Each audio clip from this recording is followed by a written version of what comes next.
Okay, hello.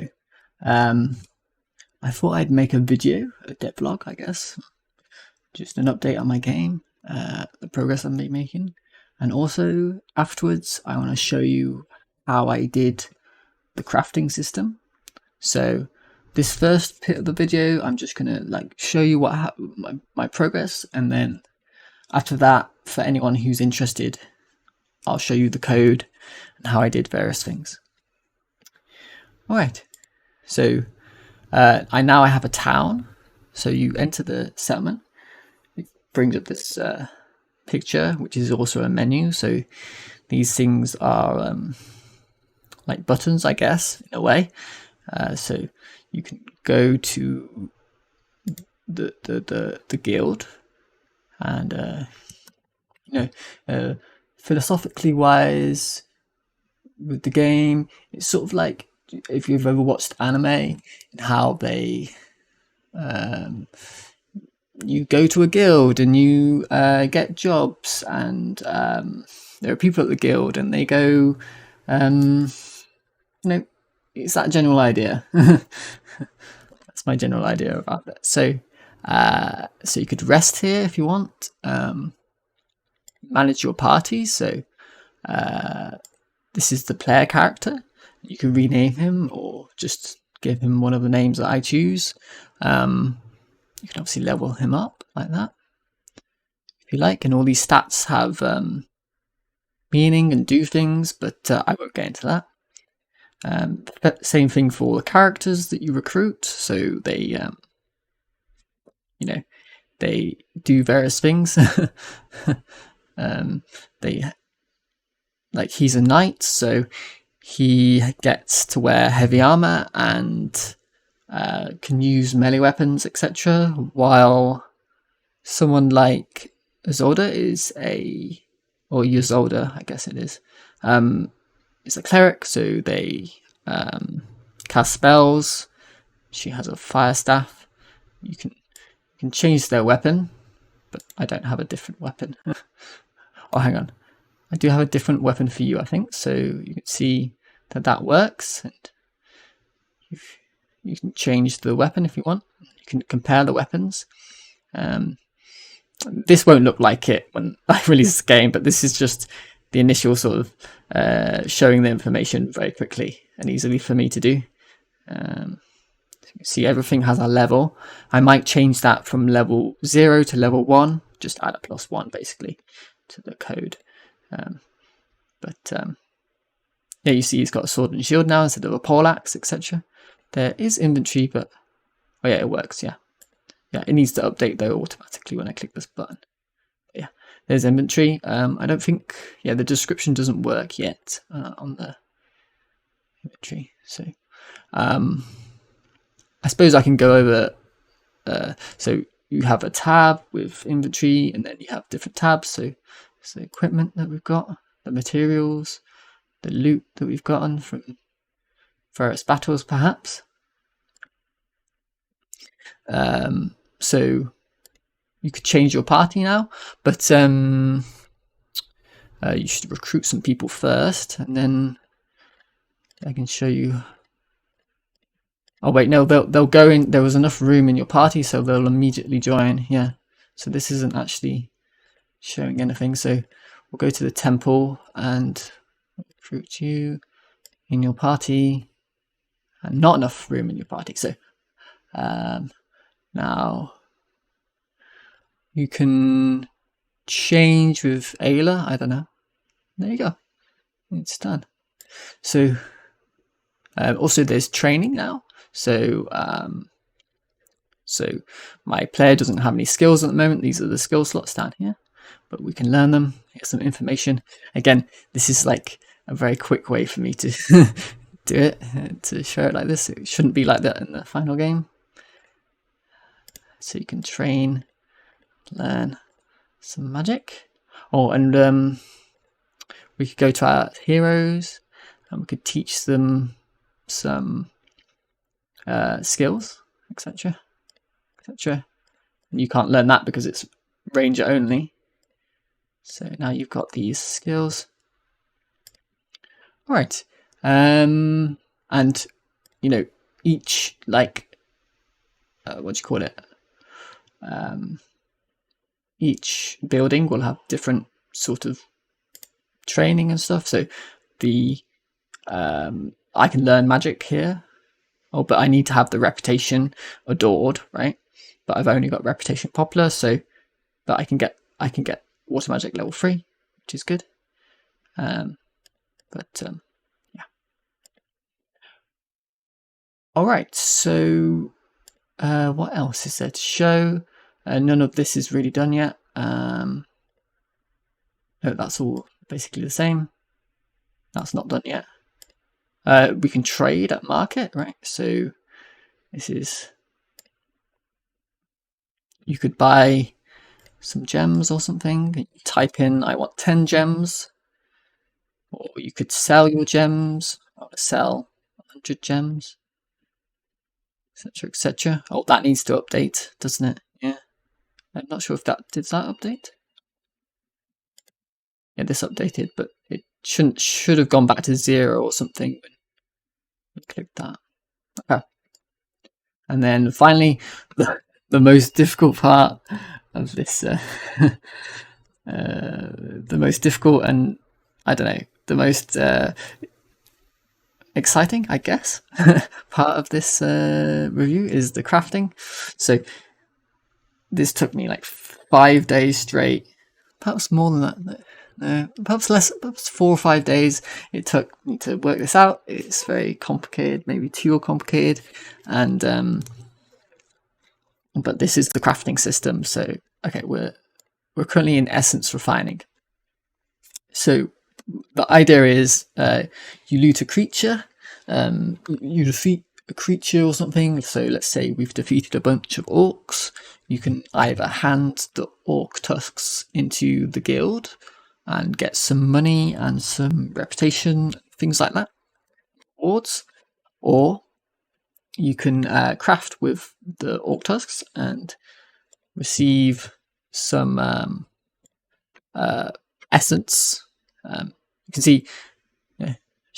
see, here's the chances. So, and this depends upon your crafting skill. So, there's a chance that you get 3 essences, but there's also, but most of the time you'll probably get 1 or 2. And then these are the chances down here. It should say percentages, but again, this is early stuff. So there's a chance you get fire essence, sharp essence, etc. So when we got that sharp essence, actually that was quite rare. But here are the like legendary loot. So if you defeated a cyclops, let's say, legendary eye of a cyclops, an intelligent creature known for drunkenness and shepherding.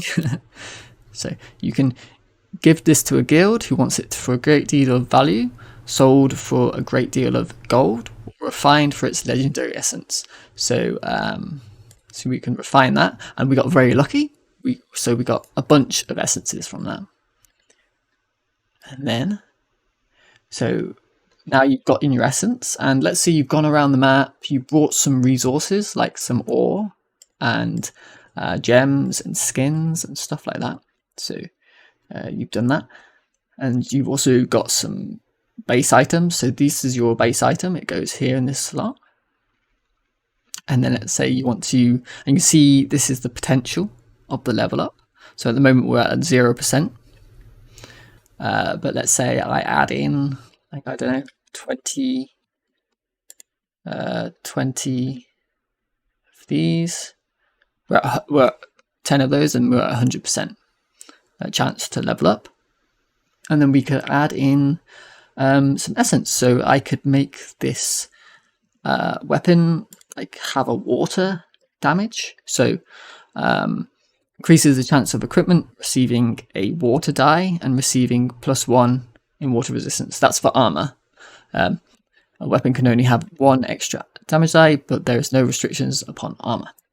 So let's say we'll need to add like 100 of these. And that will give us 100% chance of water. And then let's say we want to improve the armor bonus of, we want to give it an extra armor bonus. So Let's do that. So now we'll have 2 armor bonuses, and you see this number here, 10 to 20. That's like it will be arranged from 10 to 20. It should be, right? Yeah. So then we press craft. You can see the item here, but you won't be able to. And then here it is. So we can see it was successful, and you got physical, water, and we got 13% armor bonus. All right, so let's say, and then you can carry on, and you can level it up all the way. And these are your legendary essences. The only thing that will allow equipment to reach level 5, it also guarantees a level up. So you can see you can level it all the way up to level 5. And there it is. And then you could still, if you wanted to, change the bonus for whatever reason you wanted to do that. You see now it's going to change to defense, etc., etc. All right, so that's about it. It's such a quick little thing, but it took it was so hard to implement, so hard. And that's why I want to show it to you if you're interested. So, all right, but this is the end of that devlog portion of the video, and if you want to carry on watching, see how I did it, yeah, fine. Right. Okay, so let's think. How did I do this? Let's start with, let's go to the crafting scene, which would be the crafting menu. Just to give you an idea. So I suppose the first thing you should know about is how I built the inventory system, I guess, right? So you see here we've got an item. This is an item. It expands to the size of a panel, right? And then it will be instantiated and added as a child to one of these containers. You see this is just a container like that. So let's see. Why can I want to zoom out by? I probably shouldn't. So this is a very long script because it has to do lots of things, and it could probably be more concise, but yeah, it's a bit messy at the moment. So we have, let's think. So I guess the main thing to take away is how to instantiate things.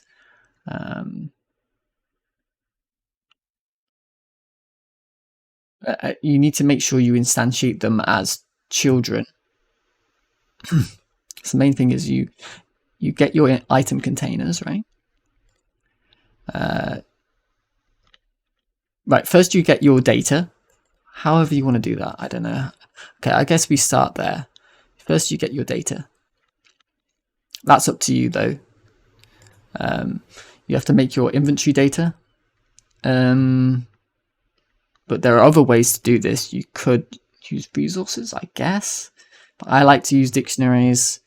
This is my inventory data. So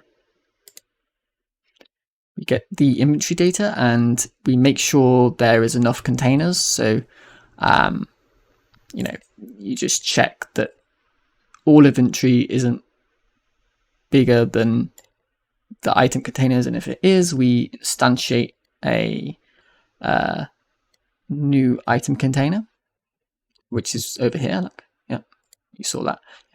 So then we see which tab we have open. So do we have all equipment, material? I did work out a more concise way to do this, by the way, later on, where you just make this and then this is a function. But basically, you actually don't need to do this bit. This is just me unpacking the data so I can use it for descriptions and stuff. but you actually don't need to do that. The main thing is to get the instantiate it and add it as a child.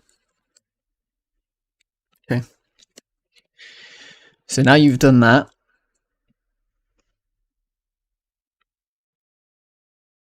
we can look at the crafting. Or should we? Yeah.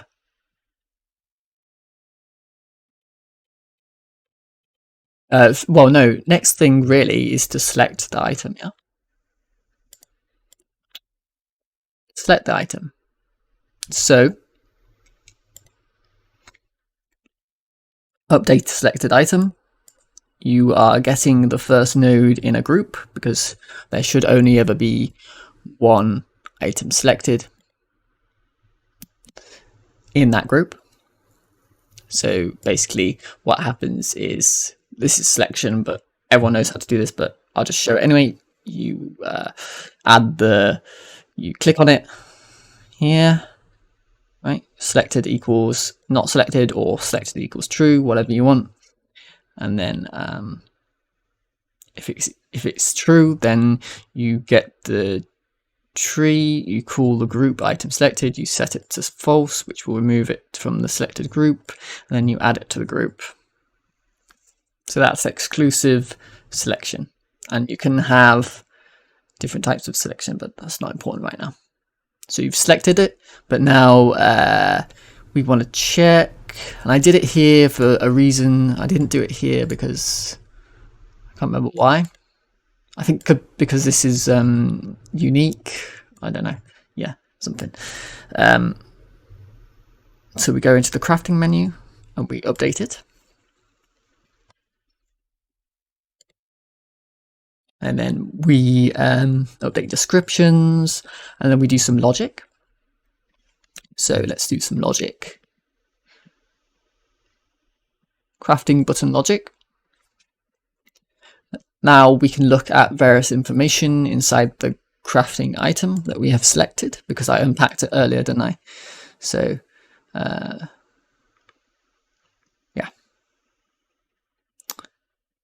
And this is just this is just so you can move the item into its appropriate slot, because there's lots of different slots. So we need to know what the item is. You know, what type is it? Is it a weapon, an armor, an ore, etc., etc.? And then we need to decide what to do with it. So if the item slot is empty, yeah, the base item slot is empty, then we can move straight there. Otherwise, we have to determine whether the item is already there, in which case we don't want to move it, do anything. Or if it's different, in which case we want to swap, which is this. So these two are the same because those are base items and you can't have multiple. But for something like ore, you can have multiple. So there's a bit of a difference there where you add the material to the slot instead. And you can only add it if there is something inside the base item slot. Okay, hopefully that makes sense. But that is the... And then here we can say, oh, is the item in the crafting section? Oh, well, now move it from the base slot to the inventory.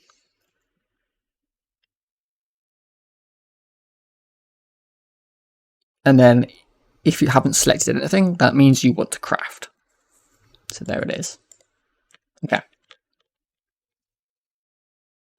So we've done our logic, and let's say now we can press the crafting button.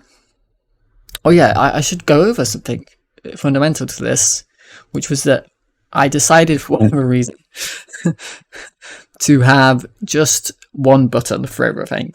I don't know why I wanted to do that, but I wanted to do that. It made it very complicated, but that's why I need all these different logic, which you probably wouldn't normally need. If you did this, I suggest that you just drag and drop, or you have multiple buttons. You don't just have one button for everything. But yeah, it's an interesting. It probably should have been drag and drop, but I don't know. I didn't want to do it. And that's it. And I mean, drag and drop has its own complications because then you still need to designate each slot, etc., etc. But anyway, so now you've pressed the button, and it does various things depending on what instructions you gave it. And now let's say you're inside the correct slots, you filled up the slots, etc., etc. Now we need to look at the potential logic. So I had to wait for some reason. I can't remember why it had to wait, because you had to just wait for stuff to instantiate, I guess, which is interesting. So here we can have, we're looking at the base item is empty, so just double checking that everything's good to go, basically. And then we're just looking at each material container, these three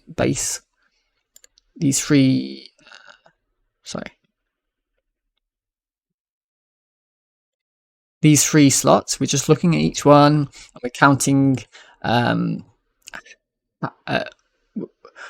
how many is there, and we're also getting the level so that we can use it to calculate a base chance, because the base chance is going to change depending upon the level. So if we have an item that is, let's see, where is it? Crafting algorithm data. So level up chance, here we are. So an item going from level 0 to level 1 would look at level 1, and then it would look at, if you've got a level 0 item, a level 0 material in that slot, then it's worth 3. If you've got a level 1, it's worth 7, etc., etc., etc. But 5 is always worth 100 because it's guaranteed. That's the legendary essence.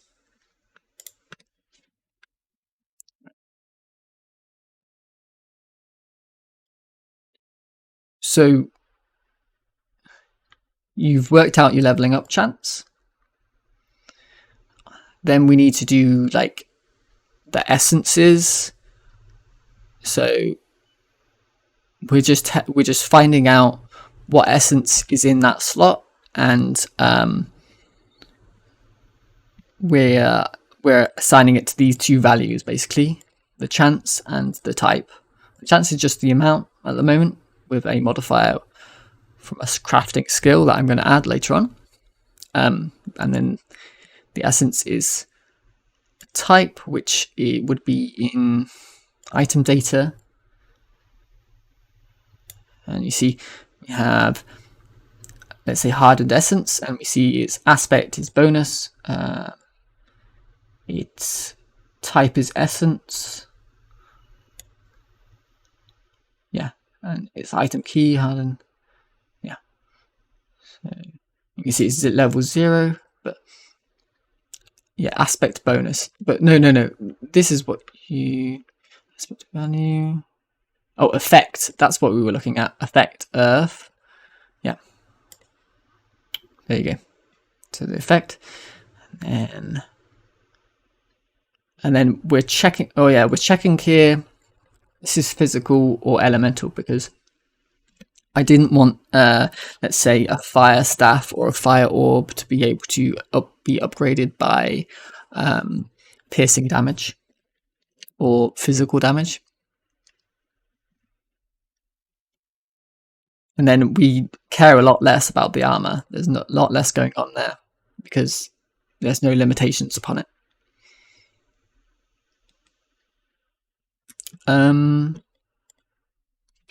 Yeah. And then finally, you've clicked the button. Now we go into the crafting result, where what are we doing? Oh, we have to make a new key. We have to make a new key because every item will be unique once you crafted it. It'll have unique modifiers, it'll have unique randomization, so you can't stack them. You have to make them unique, which means I simply go through all my item data and make sure that it's a new and unique key. Then we check if it's leveled up by doing a random roll with the level up chance. And we can also simultaneously check the essence bonus strength range.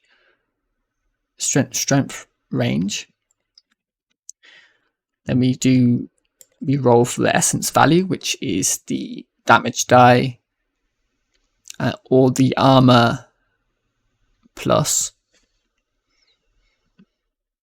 And then we go through and if essence value none. Right, this bit was tricky.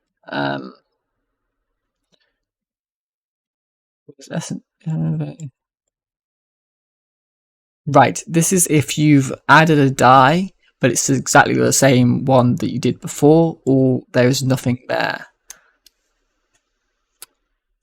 But if you add a different die, then we want to get the base damage template, because I didn't want, and then I have to redo the entire damage calculation. So the essence, that would be under there, and then you got the base templates here, which is the base template for the damages. So that would be like sword and shield does this normally, and it has a die here, so it knows when you're crafting and you want to add the die, you add the 1d8 to fire. Let's say you want to upgrade fire, then you add the 1d18 to fire. But if you added it to normal, it'd go up to 2d18. Then yeah, we're checking which checking each damage for a level up, and if we want to add the damage die. Then for the armor, we are simply adding +1 for each level, and we are adding +1 if you've got that essence add value type. And then if we've leveled up but we haven't used an essence die or failed an essence die, then we do this. Which all we do is we add the level bonus. And then this is the add bonus. So like the attack percentage or the defense percentage, etc., etc. You simply grab the bonus type, the bonus strength, and make it permanent, etc., etc. And then